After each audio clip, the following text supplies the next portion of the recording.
Insectid, Dethrone the Mantis. Written and narrated by Kentaro Smith. Chapter 3. The Bell of Destiny. When walking near the walls that divide the market and training districts, people often felt an overwhelming sense of dread.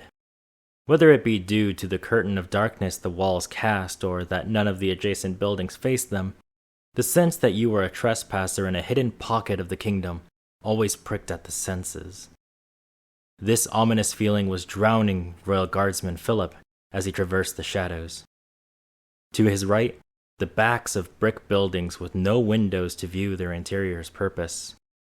To his left was the unforgiving concrete surface that threatened to touch the heavens. He had been walking for nearly an hour by this point, frequently glancing at the scroll in his left hand while his right gripped the sword on his hip. For what had to have been the 18th time since he left the Empire's castle, he opened the scroll and read the instructions in a whisper. Head to the southeastern checkpoint of the market walls. Head north along the border. Do not veer into the streets or invite witnesses to your activity.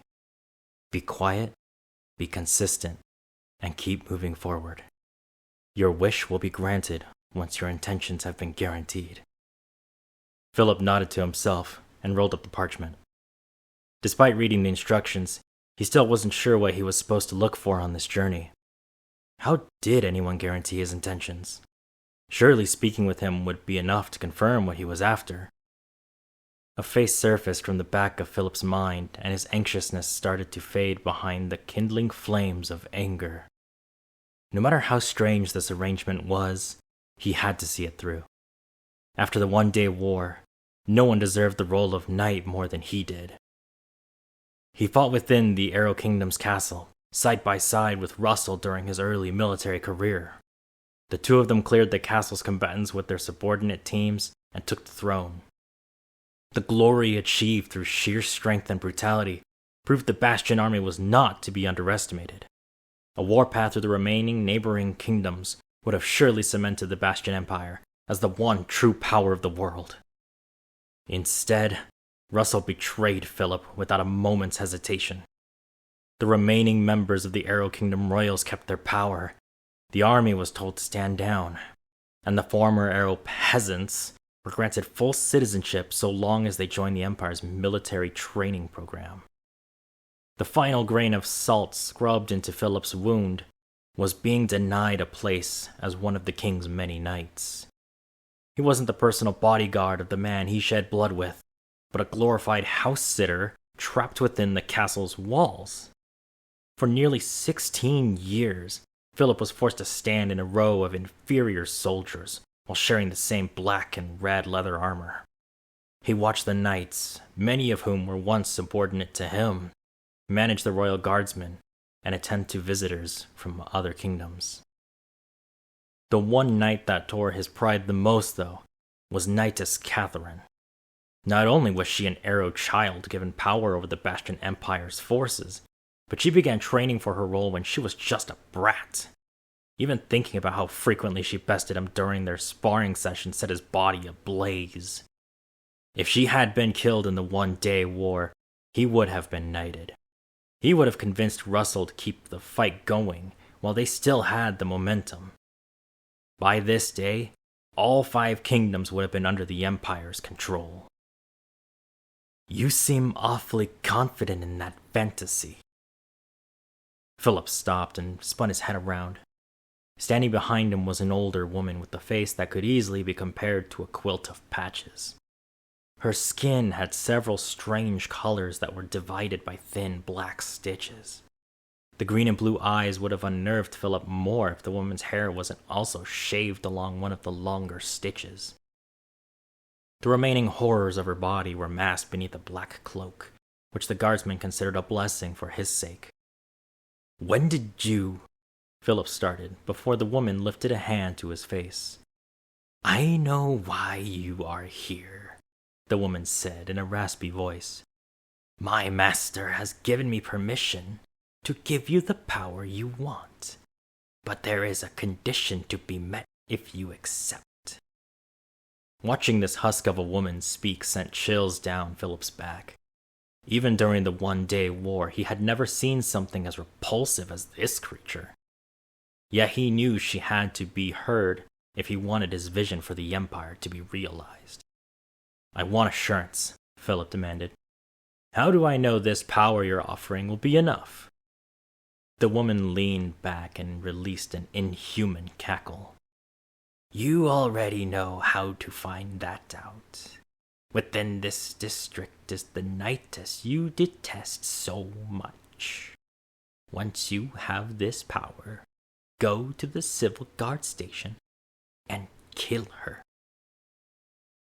As Philip's mind animated the Knightess's horrified expression during his killing blow, a sinister chuckle climbed out of the guardsman's throat.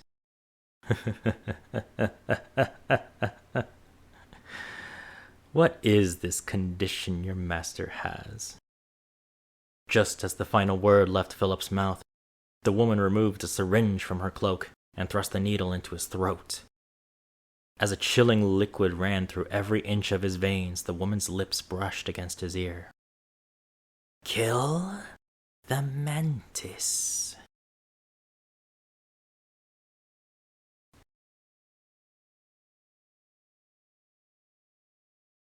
The Four-Axis Church always fascinated Katherine.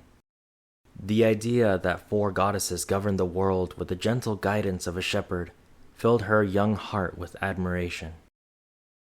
Regardless of the district, the most magnificent building was the church built there. The cross-shaped structure had each length dedicated to a different goddess, with decor to accentuate their nature.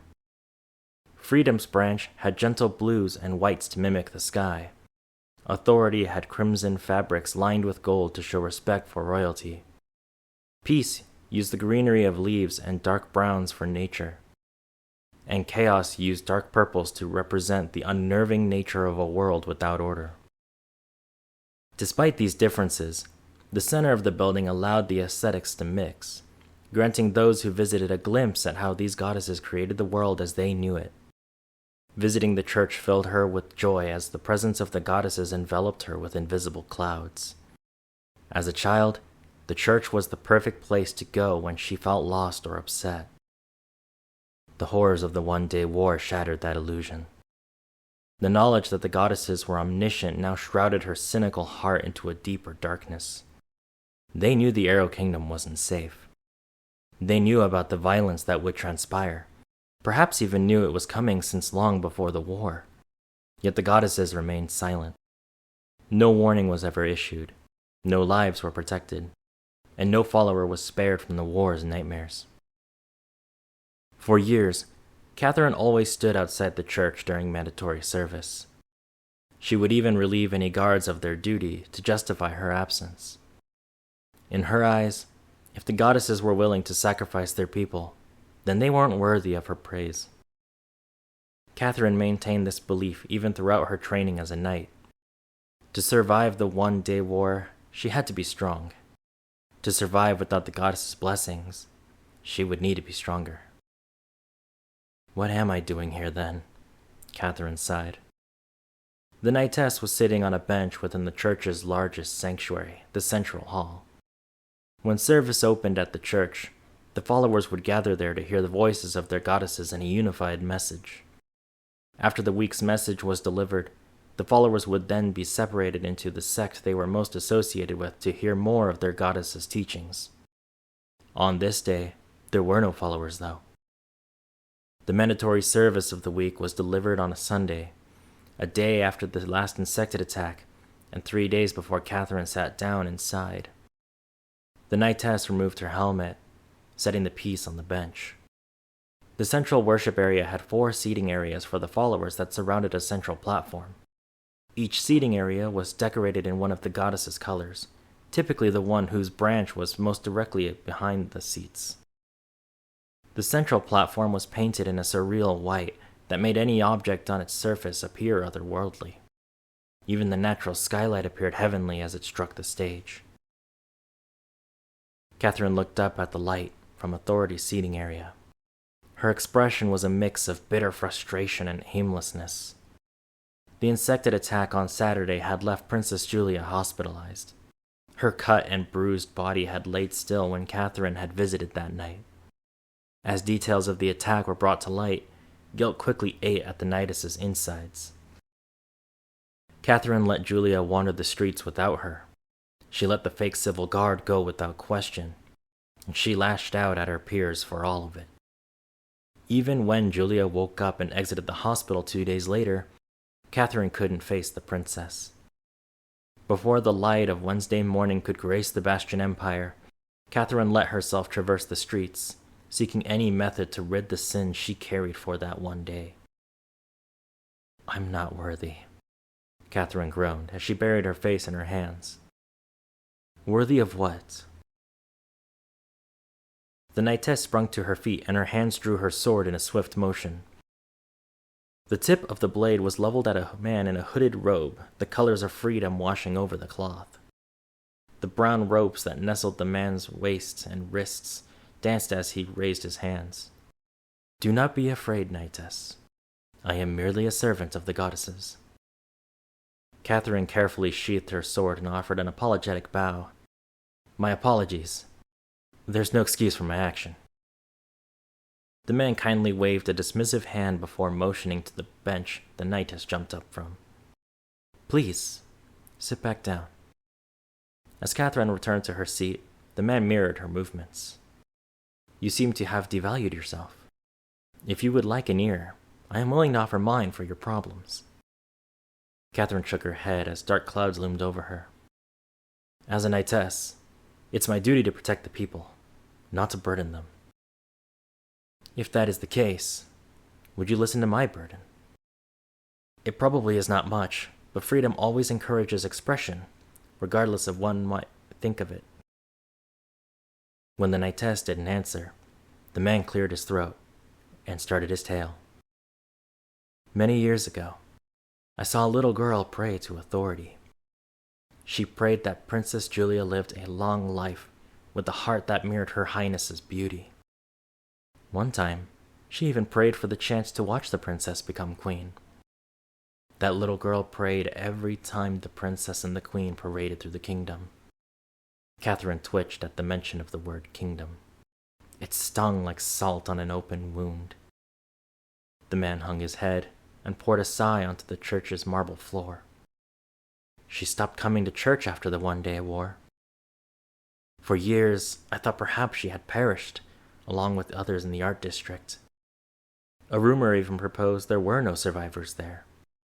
I was here at that time, and assumed my home had been reduced to ash. Today, I found that girl sitting in the church. Come to find out, she is the knightess who serves the princess she so idolized. The first time I see her in years, though, her poor heart is in tatters. Do you know how I can help her, knightess?" Katherine's eyes searched the man for a long time. She didn't recognize him, nor could she tell if his story was a sincere display or a manipulative scheme. The trimmed golden beard of the man hid his age well, even when compared to the vibrant green eyes that gazed back at her. The more she attempted to uncover his intentions, the more her mind was buried in a growing ocean of soft pillows. The kindness of the goddesses was washing over her, gently pulling away at her defenses until she surrendered. "That little girl," Katherine began before cutting herself off. "I used to be so small. My prayers to authority were due to my perceived weakness." The knightess drew her sword and began examining it with a sad smile. "The one-day war became an opportunity to prove to myself that I was strong enough to protect her. My prayers were answered by my hand. That made me despise the goddesses." She sheathed her sword and placed a hand on the helmet beside her. "From the heavens, they watched the Bastion army invade the Arrow Kingdom. From the earth, I watched dozens be cut down. Since the war, I've trained myself to be more powerful than any one person in the Empire. No one has beaten me since I was knighted 10 years ago. Yet you find yourself in the church." The man's question wasn't mocking. but genuinely curious. Your faith was shattered, but now you lean against it. What brought you here? Katherine took in a deep breath and sighed slowly. Physical prowess means nothing if your judgment is lacking.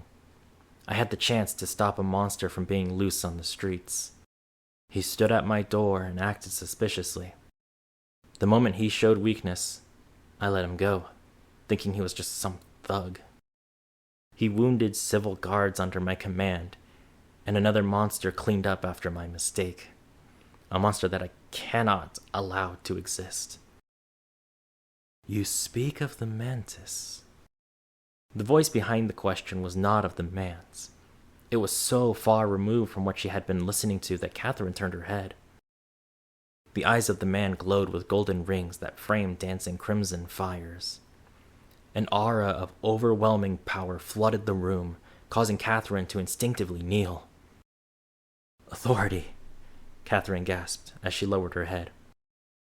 Raise your head, child. Your heart bears no sin worthy of my wrath. Authority's power pulsed with each word, shaking the air around Katherine. Despite the intimidating display, the Knightess's body still lifted itself to sit back on the bench. Your anger toward the Mantis is valid, the goddess said. His power was abused that day. Your desire to eliminate him is understandable. Katherine couldn't hold back her frown.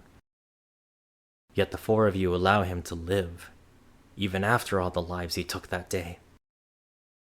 If we chose not to take action, then perhaps we have reason to do so. Like how you have a reason to talk to me. I've abandoned the Four X's Church for years.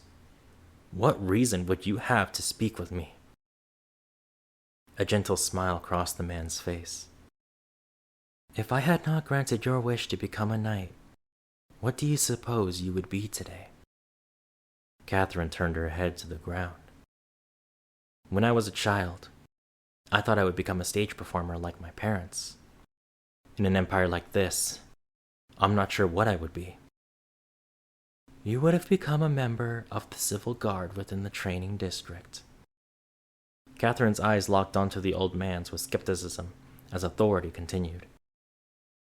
You would be responsible for overseeing the next generation of protectors for the Empire. Under you, they would be taught the precious value of life and be given the motivation to put others above themselves. Some would accuse you of being soft, but they would eventually learn that their power could be easily abused to the benefit of no one. Every life in their hands was worth protecting. In this alternate life, what would I do about the Insectids? You will find out soon enough. The patient joy of the old man slowly faded into a somber expression. The bell of destiny is about to ring, child. We are facing a threat that bested us time and time again. While this world will not recall such trials, we hope to create a future where it does. The burning aura of the goddess wrapped around Katherine with the force of a gentle embrace. For this, I have chosen you once more, this time to stand against this threat. On the first toll of destiny's bell, you may very well perish. By the second toll, this empire could collapse into itself. By the third, the world will be judged by a power far beyond even my capabilities. The weight of authority's words made Katherine's worries seem childish by comparison. Had she known the Insectid threat would eventually lead to such a catastrophic prophecy, she would have stopped sulking sooner to hunt down the remaining monsters. What should I do? Katherine asked, practically begging for the answer. How can I stop this? The glow of the old man's eyes slowly faded, and authority offered her answer. Fight. Fight with everything you have, even when you think you have nothing left. The knightess stared as the old man's relaxed nature returned. He blinked and his cheeks developed a humble red glow. Wow. To think authority would show so much love for you. I'm honored to have served as her vessel for you. Katherine offered her best smile as she picked up her helmet. Thank you. I'll take my leave now. Will you be here for the next service? The old man chuckled as he rose to his feet. I will be here every day, that the goddesses watch over us, Knightess.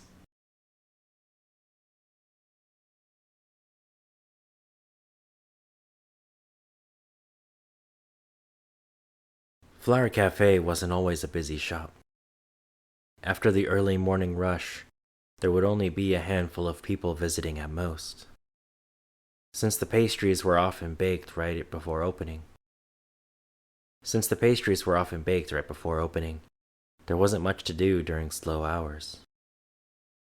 Sure, the counters could be wiped down or the floor could be swept, but that wouldn't take long to complete. It made sense how William managed to run the shop alone for so long. After getting her feet wet with the job, Hannah had wondered why he even hired her if it was so easy. This understanding was what convinced Hannah to attempt to open the shop by herself. After the fight with the last Insectid, William had fallen unconscious for over 3 days.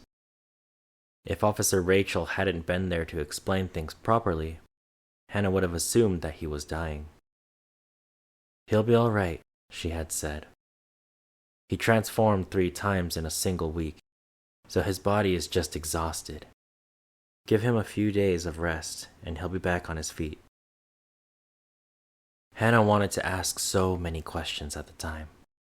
Like, why was William an Insectid? How long have the Civil Guard been working with William? How was William a sane Insectid? Maybe even how did Rachel know he was okay? Instead, Hannah held her tongue as the officer rushed her peers to the nearest medical center. The Knightess and Lieutenant were injured after attempting to fight the beetle Insectid. In a way, they protected her while she threw a childish tantrum. I guess I am still a child, Hannah muttered as she rested her head on the counter. The afternoon sun shone through the windows from the heavens, drawing thin shadows that nervously crept into Flower Cafe. Few customers ever visited after the morning rush, allowing the days to drag their feet at a snail's pace. With the most recent Insectid's appearance being right in front of the shop, people seemed to avoid the area out of fear. One customer even asked if it was safe to eat within Flower Cafe. By now, though, the shop only had a single occupant. This employee, though, had no inclination to dying.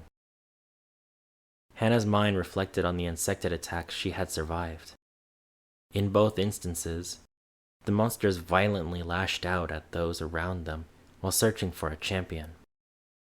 In both cases, when the Mantis appeared, they shifted their attention to him. They even declared they would kill him and become champions themselves. If I can stop fake Insectids like you from being created, the Empire would be a better place for everyone. William's words pushed Hannah's brainstorming into overdrive. All 3 of the Insectids she saw were the same. They all were insect-like monsters capable of speech and inhuman feats. What made William a real Insectid? Was it that his mouth was covered while the others were exposed? Hannah shook her head. That didn't make any sense. There had to be more to it than that. William only made concrete statements like that when he was serious. What was the difference? Are you open? Hannah lifted her head and saw a civil guard smiling at her. The bandage wrapped around his head confirmed that he was the injured guard from the other day. Despite missing his helmet, he still wore the simplistic armor of the civil guard. The only thing signifying his rank as a lieutenant was the green leather skirt that covered his thighs. Yes, the girl stuttered as she stood upright. Sorry, I didn't see you come in. The man let out a soft laugh. It's fine. Rachel said she couldn't visit today, so I decided to come down for her. I'm Lieutenant Justin. I'm Hannah, though I guess you already knew that. Justin nodded as his eyes drifted to the blackboard menu hanging above Hannah's head. How have you been these past few days? From the look of things, business has been the least exciting part of them. Yeah, Hannah sighed. Mr. William hasn't woken up either, so it's been pretty lonely. The lieutenant pointed to the menu. I'll take a cup of rich soil with cream and sugar. Add a fluffy cookie too, please. After taking Justin's coins, Hannah motioned to the tables in the dining area. Go ahead and have a seat. This will take a few minutes. Once Justin sat down, she saw him reach into the pouch on his hip. From it, he retrieved a stack of colorful cards. He waved it in the air, saying, Once you finish, why don't we play a game? It'll kill some time before the next customer comes in. Hannah was certain that playing games while on the job was wrong, but with how slow the day had been, she figured a few minutes wouldn't hurt. Sure, I'll be there shortly. 3 minutes breezed by, and Justin's order was served on a small white plate. He took a bite of the cookie, and his smile measured the sweetness. Just what I needed. Just in time. The pun wasn't that amusing, but Hannah couldn't suppress the grin growing on her. What kind of game are we playing? Color code, Justin cheered. We draw cards to build a rainbow while stealing colors from each other. It's one of my favorite games. The lieutenant explained the rules between sips of his coffee. He inserted puns about the colored cards where he could, earning him a few giggles from the barista. Before long, the two were playing their first round. Hannah wondered why a civil guard would carry such a simplistic card game around. But as the second round began, she was glad he did. After the third round, Hannah made more coffee for the two of them. The fourth round filled the room with laughter. The fifth sparked a small rivalry in the last 2 minutes of the game. The sixth had the two daring each other into risky plays. And that's Rainbow, Hannah shouted as she slapped a purple card on the table. I win! Justin let out an exaggerated sigh as he collected the cards. If word gets out that I lost to you, they might have you take my job. Hannah laughed as she sat back down. Will they even hire a kid like me? Well, Justin said, spreading his arms out wide. They did hire this kid, so maybe. You're a kid? Hannah asked. More like a kid in an adult's body, though my peers wouldn't know. He glanced around as if to see if anyone was listening before leaning forward. You want to know how I got my rank as lieutenant? He whispered. How? Hannah whispered back. One day, Captain Nathan was visiting my department, probably for an inspection. When he arrived, he saw me telling people how to organize paperwork and clean the office. I had only been a civil guard for 3 months, and even then, I was just an office man. You're lying. It's the truth. He called me a true leader and placed me under Officer Rachel 1 week later. I was just making sure we were clean at the end of the shift. Hannah fell into a fit of laughter that shook her body. She could barely keep her eyes open as she imagined this armored man sweeping the Civil Guard headquarters. That's crazy, she said between breaths. After a few moments, Justin placed the cards back in his pouch and rose to his feet. Well, I should head back. My job here is done. Job? Hannah asked, finally reining in control of her laugh. Rachel said she hasn't seen you smile. As a fellow kid, it's my job to make sure everyone smiles. The title caused Hannah to lose a bit of her joy. Shouldn't I stop being a kid, though? Mr. Williams said I should grow up. The lieutenant slapped his side, drawing attention to a larger dagger strapped to his hip. Hannah didn't even realize the man was armed throughout their time together. There's a reason I referred to myself as a kid in an adult's body. A kid only recognizes the world when it responds to their wishes. They don't want to be responsible. They want to have fun. Becoming an adult isn't just taking on work you don't like. It's also understanding when having fun is okay. You might have to run this shop while William is recovering, but you don't have to stop trying to enjoy life. Hannah mulled over the man's words for a moment before a speedy hump snapped her attention back to reality. Wait, you know about Mr. William? Justin burst into a wild fit of laughter that nearly shook the room. I promise Rachel and I will explain in the future. For now, why don't you close up shop and get some rest? We can play again later this week. As the man's laughter followed him out of the shop's exit, Hannah let out a gasp as she saw the surreal glow of the moon outside. How long were we playing?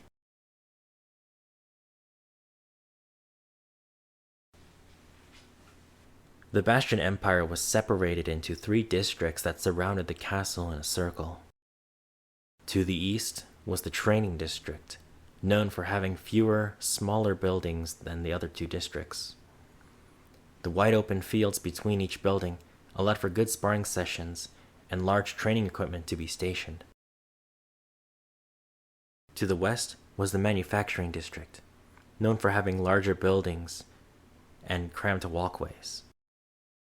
The heart of the Bastion Empire's economic success pumped out weapons and armor within complicated forged structures. The warehouses sprinkled between the manufacturing plants stood out for their height and excessive width. Finally, to the south was the Market District. This scattered mess of buildings and businesses was unified only by the roads that kept each block in a grid. Had the Market District adopted the chaotic roads of the other 2 districts, foreign visitors would likely get lost. Philip chuckled to himself. He had never seen the surrounding districts since the One-Day War, but now he could truly appreciate all 3. He had perched himself on the wall dividing the training and market districts, and was able to see most of the empire at a glance. He could even see the distant walls of the kingdom to the east. Not that he knew what it was called. Without turning his head, he could see it all.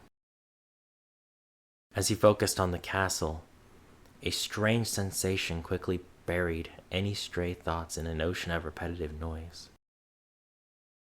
As he focused on the castle, a strange sensation quickly buried any stray thoughts in an ocean of repetitive noise. His heart pounded in his chest as electric currents raced through every inch of his body. The faces of those who served with him in the castle, once a bland set of memories, now seemed like a desirable target for testing his abilities. After a momentary pause, Philip leaped into the air, the stone he launched from cracking under his power. As the Insectid jumped across the rooftops of the Market District, his imagination painted hundreds of suffering expressions over the faces that flipped through his mind. The royal guardsmen, the butlers, the maids, the knights, Princess Julia, Prince Isaac, Queen Quinn, and King Russell. They would all witness this overwhelming strength and beg for their lives. There wouldn't be a chance for mercy, though. Philip was too hungry to consider that.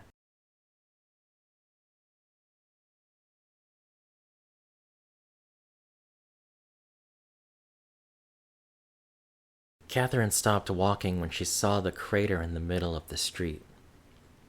That crater was just one scar on the body of the area where Julia had fought the beetle Insectid. She swept her gaze across the battlefield, and a familiar sense of disappointment ate at her insides. 16 years ago, this might have been the lightest damage suffered in the Arrow Kingdom. The effects of the one-day war may have been physically replaced, but those who survived it carried irreparable trauma that threatened to shatter on sight such as this one. For Katherine, her age was the only important difference between this scene and the one she faced all those years ago. The few people who dared traverse the road this late in the night seemed to share her sentiment. Their eyes never stopped at the armored woman, but at the shattered stone and the collapsed wall. A story of loss and destruction played in their minds as they passed through. "That's why I'm a knight," Katherine reminded herself. Through the slit on her helmet, she watched a gloved hand clench into an iron fist. "I fought back then. I'll fight again now." As her thoughts concluded, an icy blade licked at the back of her neck. With inhuman speed and precision, Katherine drew the two-handed sword from her hip, spun her body around, and thrust the tip of the massive blade into the sky. Sparks danced off the surface of the weapon, and a silhouette launched itself over her head. The knightess repositioned to face the figure as it landed, her body tensed as she instantly recognized what she was attacked by. "Insectid," Katherine spat the title out like a curse. "What a lucky day," the Insectid said, lifting his upper body like a puppet on strings. "The first person I get to see is the one I despised the most." The personal angle the Insectid seemed to have for Katherine had her focus on trying to identify her opponent. This particular Insectid had a strange blue shell over a black body. On the torso, a pair of black insect legs wrapped around the creature's ribs. Obscuring the monster's mouth were a pair of shovel-like claws, whose roots rolled over its shoulders. The head had blue, sharp antennas reaching into the sky from a black bulb at the top of its head. Red, bulging eyes with hexagonal tiles were connected by a black visor, forming a V at the center of the face. Hanging from a thick belt was an armored shell that seemed similar to an ant's rear end, even with the dark spikes jutting out from the sides. The only other notable armor pieces on the creature were blue gauntlets and shin guards, each bearing 3 inked boomerangs on their outer surface. It was just a guess, but this Insectid had to be based on a dragonfly nymph. After carefully inspecting her enemy, the knightess reached the only conclusion she could make based on the evidence presented to her. "I don't know you." The nymph tilted its head down, its anger slipping past the claws covering its mouth. "Why am I not surprised?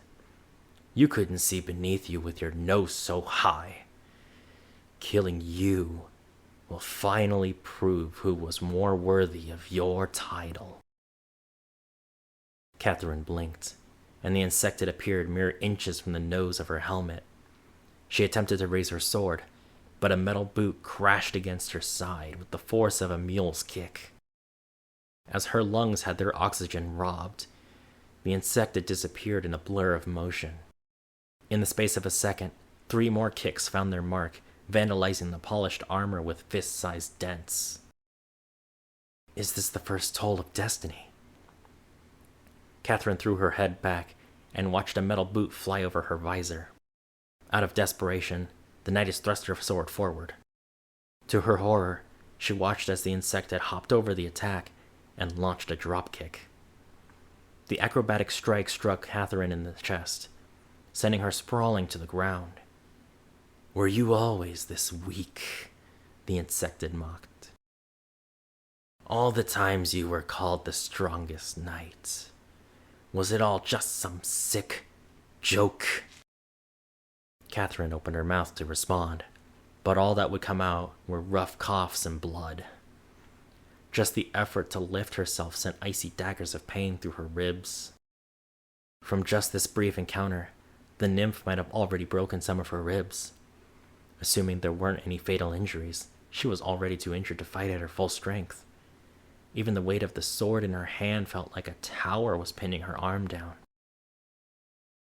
Just as Katherine started to push herself to move, the Insectid leapt onto her stomach, destroying all the strength she had gathered.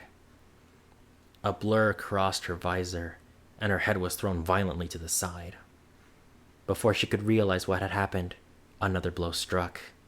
This second attack chipped off the corner of her visor, exploding part of her face. The third blow created a new hole. The fourth removed the visor. And by the 10th blow, Katherine couldn't tell if she had a helmet anymore.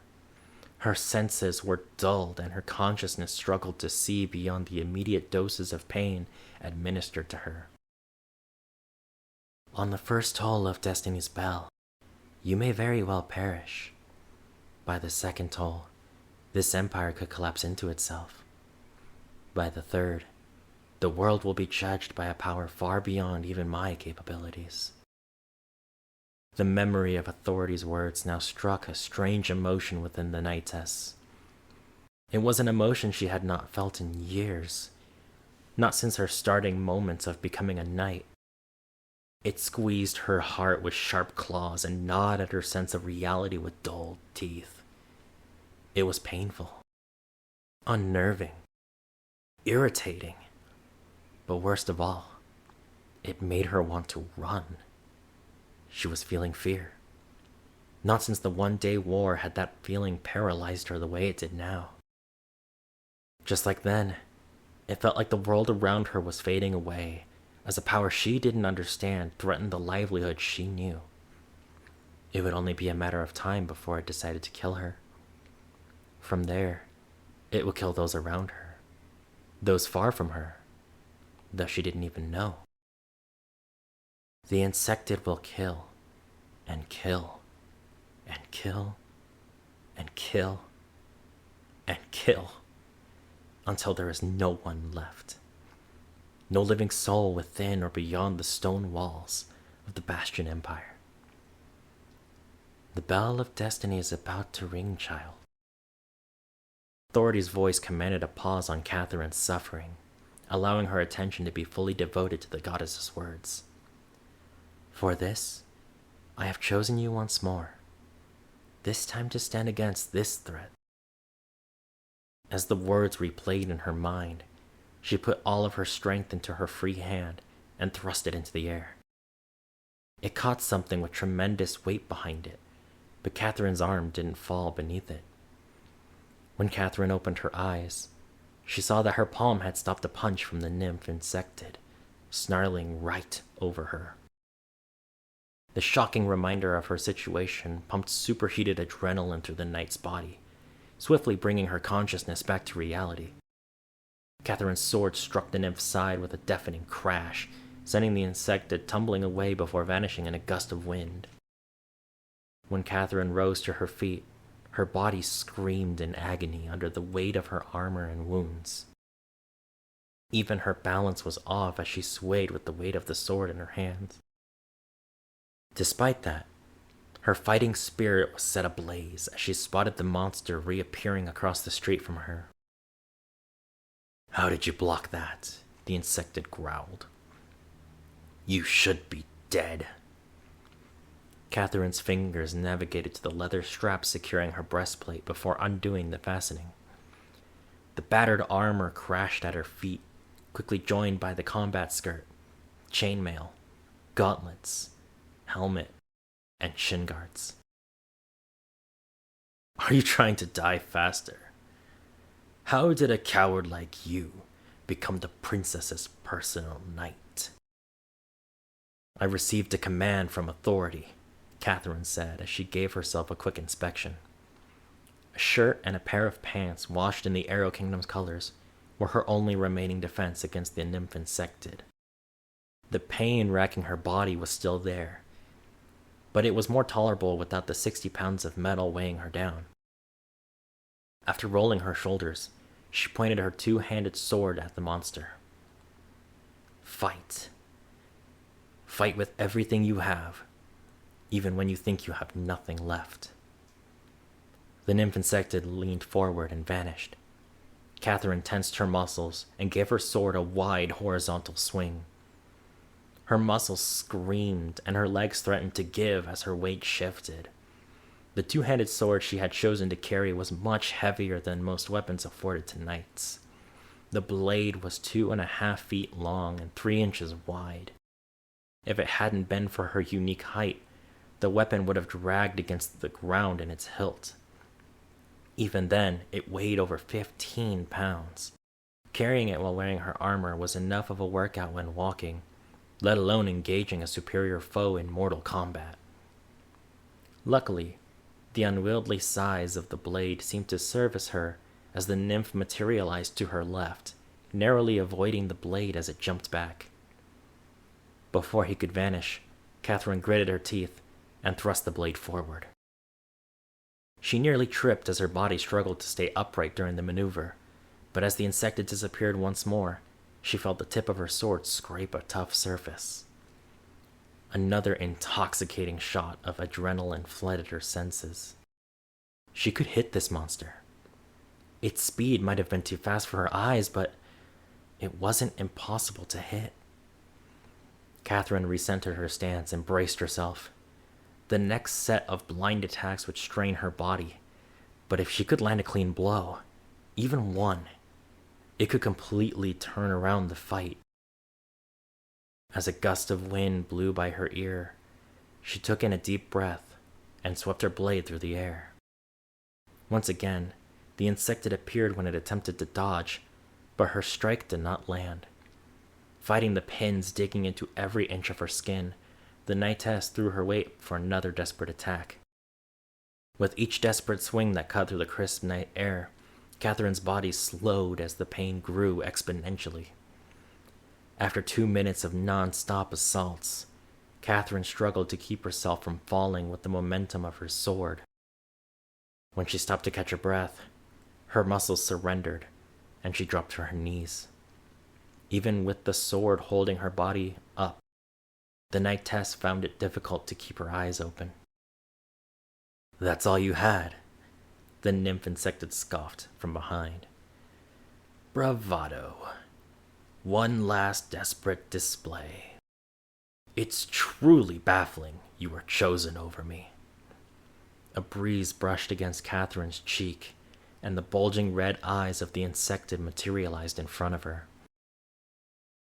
"Maybe I'll kill everyone in the castle before I kill you off. At least that way, I get to see you truly suffer." "Bastard," Katherine managed through gritted teeth. The Insectid chuckled and grabbed onto the knightess's jaw. "I'll take an eye for the road. That way, your favorite little princess will receive a burial gift from her best friend." The nymph's free hand hovered in front of Katherine's left eye, while its fingers probed the edges of her eyelid. Just as they began to drift over the edge, the nymph gasped and shot a glance at one of the adjacent buildings. "Champion! Insectid!" A flash of green light wrapped around the edges of Katherine's vision, and the nymph disappeared. The backside of a humanoid clad in strange green armor appeared briefly before Katherine collapsed to the ground. Her body refused to move, but it also refused to lose consciousness. All she could do was eavesdrop on the world while she prayed that authorities' omen about destiny was wrong.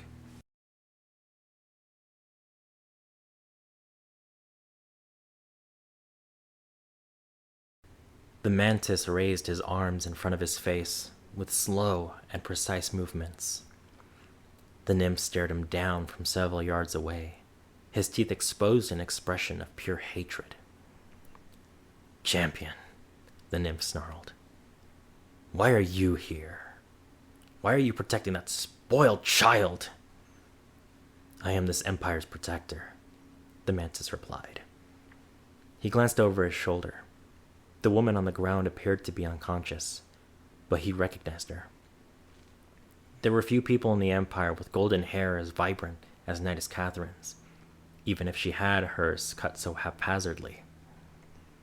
He made a mental note to get her help before turning his gaze back to the nymph Insectid. Monsters like us don't belong here, especially while we're bloodthirsty. Shut up! The nymph leaned forward and spread his arms. After a moment, the ant-like abdomen hanging from his hips inflated to twice its original size. I was going to fight you later, but if you plan on interrupting my fun, then I'll prove myself to be the true champion now. The nymph vanished, kicking up a small dust cloud where he originally stood. Without a moment's hesitation, the Mantis threw his arm to the side, parrying a dropkick from above. As the nymph's face twisted into shock, the Mantis used his other hand to grab the other Insectid and slam him against the stone walkway. After a brief gasp, the nymph vanished, reappeared with his back against one of the buildings. How? How did you do that? The Mantis stared for a moment. Then he slowly crossed his arms, allowing the blades on his gauntlets to scream against one another before his arms dropped to his sides. You should already know why. You feel it, don't you? The nymph's abdomen expanded, and he jumped into the air, disappearing before his antennae could clear the nearby rooftops. The Mantis turned his head and thrust his gauntlet blade into the air. Blue blood splattered onto the Mantis's armor, while a wounded nymph collapsed to the ground at his feet. The blades had created a vertical slice on the nymph's torso, breaking through the thin armor to cut through flesh. Damn it! The nymph cursed between pained grunts. How? I'm much more powerful. More powerful than when you were human, the Mantis remarked, as he returned to a neutral stance. You're not the only one who gained power through this form. The only difference between us is that I was chosen by the goddesses. By their will, I am the only real Insectid in this world. Fake Insectids like yourself are selected. Your abilities may be impressive, but they are not enough to surpass me. Especially when your body is as incomplete as it is. Incomplete. That may be true for now, but I know exactly where to feed to fix that little issue. It's about time the castle residents recognized a true knight. A green flash cut through the air, and shattered stone covered the air in thick smoke.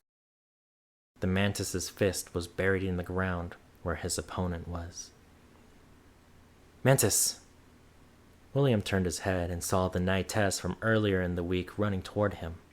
Keeping pace with her was Officer Rachel. The Knightess nearly ran through the Mantis as she moved to pick up her partner. Is she alive? She's hurt, but okay, William reported. Take her to the Combat Medical Center. He turned his attention to Officer Rachel. We have a dragonfly nymph Insectid. He's targeting people who live in the castle, including Knightess Katherine. I'm going to go after him. Look after Hannah for me. Hannah? The Knightess asked. I'll explain later, Officer Rachel said dismissively. Knightess Katherine had me assemble a team of the Civil Guard's best fighters this week. I'll have a few of them sent to the castle shortly as backup. The Mantis nodded and leapt into the air. As he traversed the rooftops of the market district, he tried to piece together the motivations of this new Insectid. What would have caused someone to target the residents of the Empire's capital? It would have been one thing if it was the political figures within, but it appeared that the service staff were not excluded from this monster's wrath. The face of a young King Russell flashed through William's mind, and his hands wrapped into tight fists. Who is this Insectid to you, brother?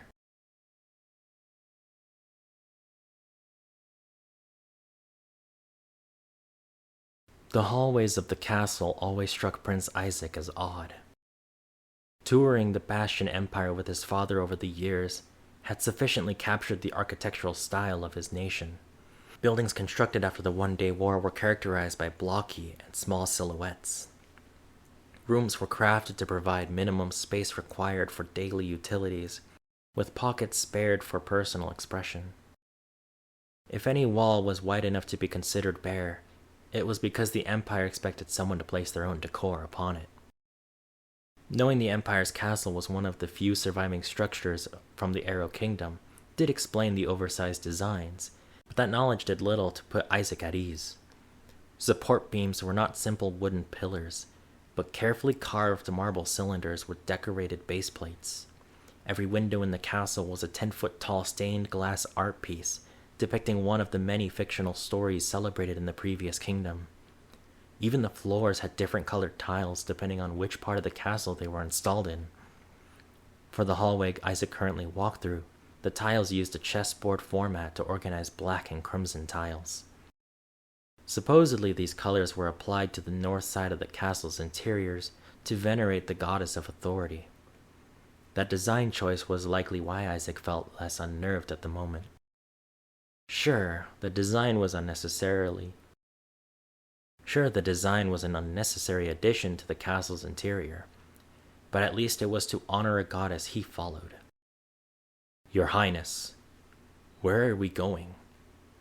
Knight Trevor, Isaac's personal bodyguard, had been walking a few steps behind him. Every step caused the knight's armor to clatter briefly, but the noise had long since become a subtle ambience to the prince. Your tutor will be arriving soon. Should you be in your room preparing for him? Isaac stopped and took in a deep breath. You're right.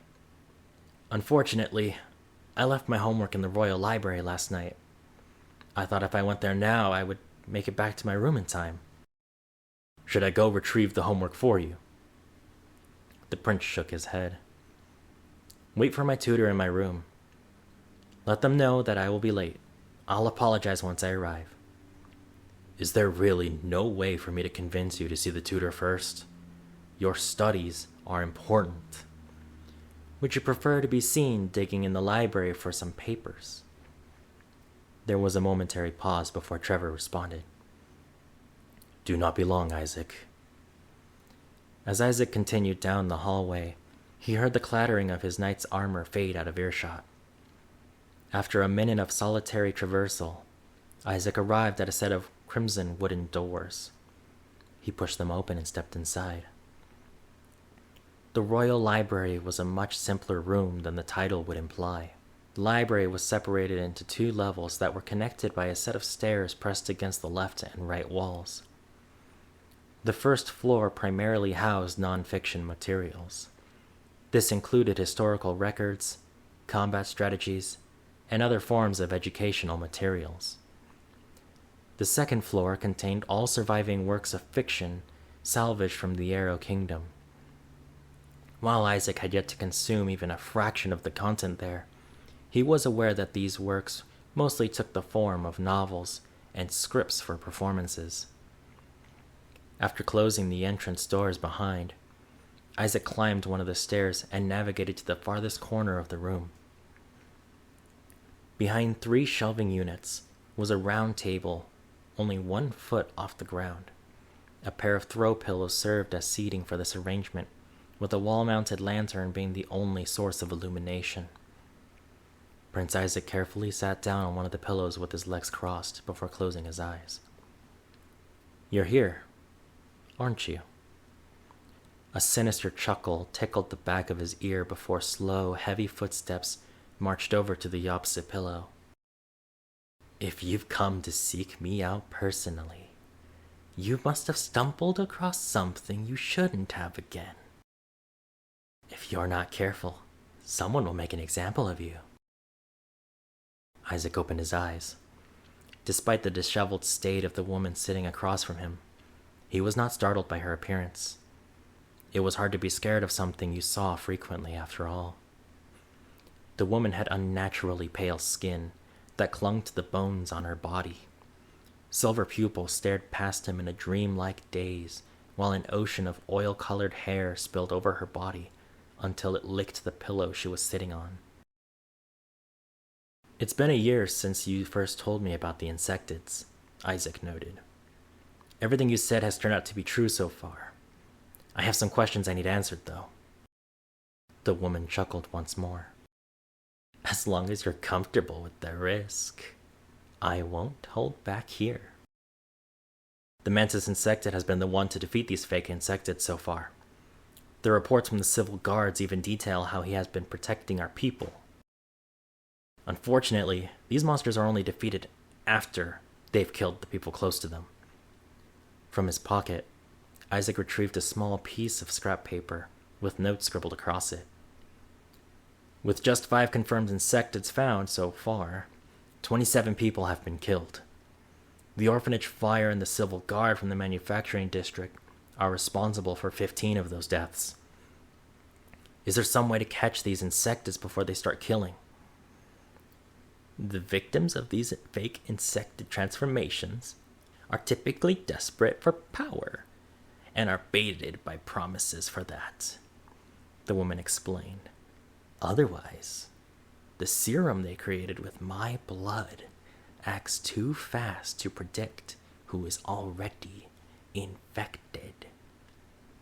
Isaac muttered a curse. Okay, then what about the Mantis? How is he always finding these Insectids before we can? The woman pointed a bony finger at the back of her neck. When an Insectid transforms, he can sense where they are. When he transforms, the fake Insectids sense that as well. Which is why they call him champion, Isaac guessed. Because they realize he is a real Insectid. That's certainly a big part of it. So the Mantis and the fake Insectids are enemies. That doesn't really explain why only the Mantis would be your enemy, though. The woman's toothy grin had no trace of human elegance. Don't worry about that for now. Instead, you should notify your royal guardsmen that they should be on high alert. Do we have an intruder? Not yet, but several Insectids are heading this way. Tomorrow morning, one will arrive here to kill everyone in the castle. Isaac felt his heart rate skyrocket as he jumped to his feet. Thank you. Is there anything else I need to know? One of those Insectids will be the Mantis. Do me a favor and tell him the crow has spotted him.